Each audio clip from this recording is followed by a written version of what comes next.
Hey everyone, Chaos Giga here, and welcome back to the channel. Have you ever been really confused about what people are talking about when they say 3-5, 4-5, 5-5, or you're just new to Digimon Masters Online entirely and you have no idea what to do with the eggs that you got? Well, stay tuned because this episode is all about Digimon Masters Online and the eggs in the game.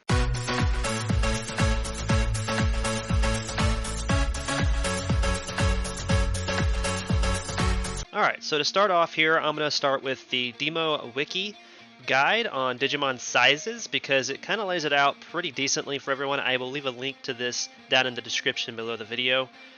So without further ado, I'm just going to go ahead and read through this real quick, but if you want to skip ahead, I will have a timestamp down below where I can actually show you guys what these eggs and the differences are in the actual game are. So just keep in mind, that's going to be in the description below, so you can skip ahead. But anyway, when hatching an egg, the size of Digimon that you will get depends on the level of the eggs. Digimon size are usually marked with an X out of 5, where X is the level of mercenary egg, so there's either a 3 or a 4 or a 5 there before that other 5 there, obviously not the X. Normal mercenary eggs can be hatched up to 3-5, 4-5, or 5-5, and chance of hatching the eggs is different for every single Digimon. So, and you can't find that information on the websites anymore. They took it down.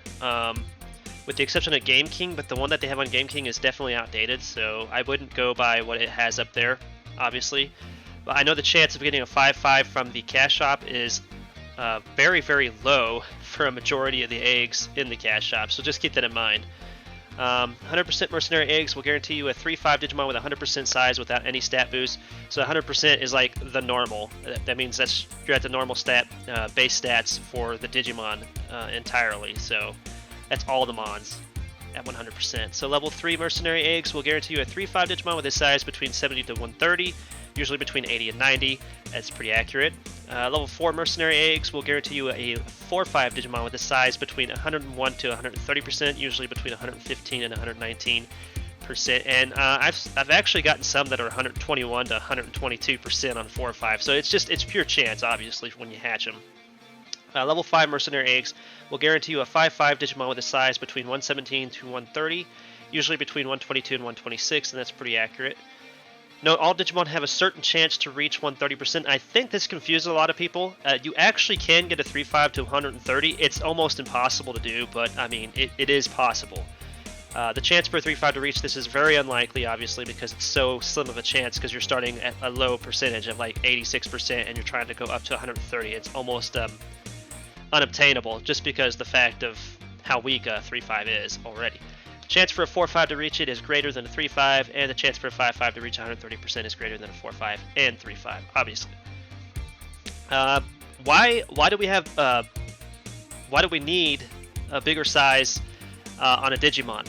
Why do we need that? That's what I get a lot of the times in the game question about that. Well, obviously, bigger size equals bigger stats. The larger size your Digimon is, the better your stats are going to be. So that's why Transcendence is another thing that you want to look forward to with a 5-5, 125% size Digimon at level 100, because you can transcend and then go up to 140%, which will even increase your stats even further. As long as, even with Transcendence, you'll actually increase your stats as well. So either way, I mean, you're going to want increased stats so you can do some more things in the game, towards mid-game and in-game. So bigger size equals bigger stats. For example, 100% size Digimon doesn't get any stat boost at all. It's not bad, it's not good, or better, it's just good. A Digimon with 115% size has 15% more stats than 100%. So basically, you get a 15% increase on your stats, is basically what that means. So every percent above 100% adds that amount to your stats, which is really, really good. Digimon with 90% size has 10% less stats than 100% and so on. So that's why 3-5s are always bad, and I never keep 3-5s because of that. Now, it doesn't mean that you shouldn't hatch 3-5s, just so you can fill out the encyclopedia. Keep that in mind. There are some Digimons that you want to get so you can get some deck buffs, so do keep in mind to do that. Size is totally random when hatching. Hatching an egg will give you a totally random size based on the egg level. This can't be altered in any way. So, yeah.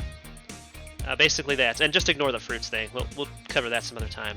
But that's basically a gist of what they covered on their website. Now we're just going to go into the game, and I'm going to show you what they actually look like when you get them. Now, all the ones I have down here are character bound, obviously, because I'm getting them from the event, the 100 Digi-Egg event, so it's pretty nice that we have this. So this right here is what the normal eggs will look like. They'll all just have like a normal, like very, very dark and to light blue in the background on them. These can be pushed from 1 out of 5 all the way up to 5-5. And obviously 3-5, 4-5, and 5-5 you can hatch. So if you're wanting to get a 3-5 really quickly, some of these eggs will probably be the best way to do that. If you're wanting to push for a 5-5, just farm a crap ton of these regular eggs and do it that way. You don't even have to have hatch backups for them. Just keep pushing them with data until you finally get it. It's going to take hundreds of eggs probably, but I mean it's more worth it to me doing normal eggs personally than with my experience with reinforced eggs. Trying to push reinforced eggs I will get into in just a minute, but it's so much harder than people think.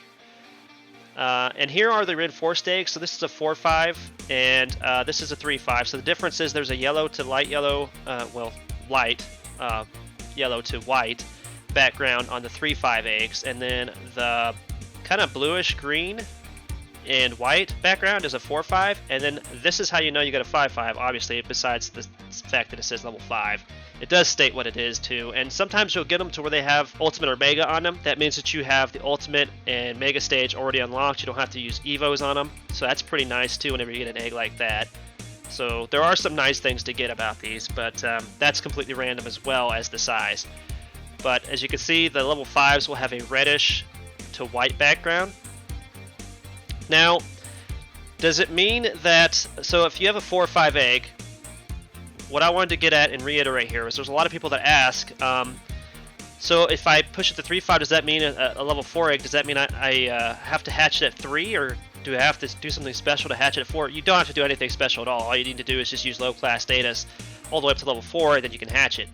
Now, if you want to push it, or try to push it to a 5-5, you have to use mid data. That's the only way to push reinforced eggs, and that's why I hate reinforced eggs.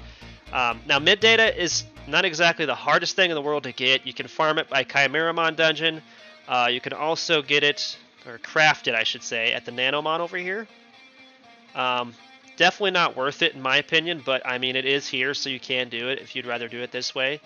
But yeah, it's for each one of these, it's going to be 100 of the low class data type plus 5 digicores, which I guess is kind of cheap, but at the same time, it's going to take 1,000 datas and 5 times 10 is 50 digicores just to make 10 mid-class data, when you could possibly get 10 mid-class of that data out of like 100 boxes from Chimeramon dungeon. So just keep that in mind. It's almost easier, in my opinion, to farm the Chimeramon dungeon to get the mid-class data than it is to do that. But you can also buy it from other players too. You can buy the mid-class data from other players' shops out here. I'm not exactly sure how much they charge right now. I've seen it anywhere from 250 megs to 2 teras. It just depends on how people feel like selling it, I guess, at the time. But in all honesty, for eggs, you're just going to have, if you're going to push reinforced eggs, you're going to have a lot of hatch backups and a lot of mid-class data. So keep that in mind before you start trying to push one, because it can average, on average, about 10 to 12 hatch backup level 5s just to push a 4-5 reinforced egg up to a 5-5. So yeah, definitely want to make sure that you get a lot of those hatch backup level 5s from the decode machines and get a lot of mid-class data saved up, and just keep the eggs until you're ready to push them, or at least attempt to push them. I would definitely recommend having at least 20 plus hatch backup level 5s and probably almost a half a stack of like mid data, because it's going to take a lot to push a reinforced egg. And that is why you always see me just getting low class datas and normal eggs in the game and trying to push them, because they're so much better and so much easier. You don't have to worry about farming all this extra mid data and the hatch backups, which, don't get me wrong, they're not hard to farm. It's just you got to farm them for like months before you can actually have enough saved up to make some attempts.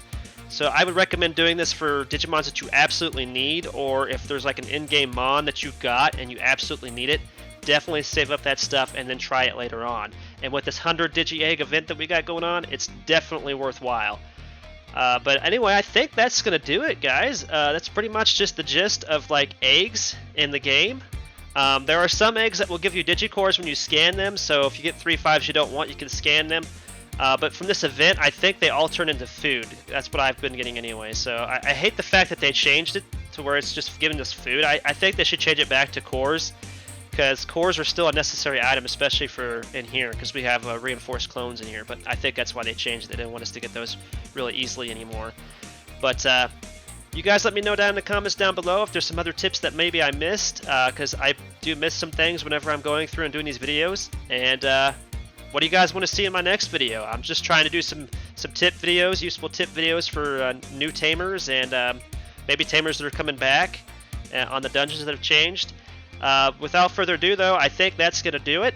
And in the next video, I'm probably just going to start doing some things with my Magnamon, just trying to see what I can do. I'm going to try to do, I'm actually going to try to do crack a Digimon easy with my Magnamon. I think that's going to be a kind of a nice challenge.